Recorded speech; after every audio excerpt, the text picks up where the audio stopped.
lights in the house. My parents went to bed. I turned off the lights in the house, put on Frankenstein, and I was like,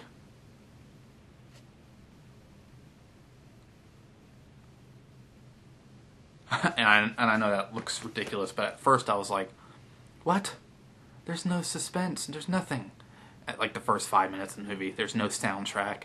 I was like, man, what is this? This is not like the couple horror movies I've seen. And I was like, this is really just kind of old. And, but I was addicted to it. I was addicted to the story. And I actually got caught up in it and thrilled by it. And the reason why I was kind of put off at first is because of the atmosphere of the film. I mean, it is really atmospheric. A lot of fog, and so it kind of put that unease. It's like back then they couldn't use a lot of violence, and so they had to use cinematography and stuff to put you make you not feel at ease. And so by the time I watched it, I was like, oh my gosh, that's like my favorite, horror movie. And so I started renting all these other Universal horror classics. And so with all that story I just told you, when my love of horror movies started, this is the introductory video to my series on Universal horror classics. And I'm going to be covering, the films like Dracula, Frankenstein, Bride of Frankenstein. I think, The Invisible Man, Wolfman, some other ones that I'm going to be reviewing over the next few weeks.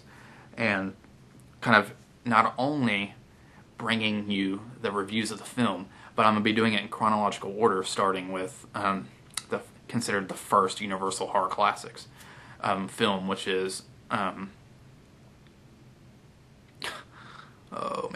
Phantom of the Opera. It was a huge success, and it started over the course of from the 20s all the way up to the 60s of Universal horror classics. And it's also known as Universal Monster Classics. I'm going to use horror classics because I'm going to try to keep it, within, not just talk about the monsters, but the horror of it. Like I said, Frankenstein with the atmosphere and stuff. So, look for that in the next couple days.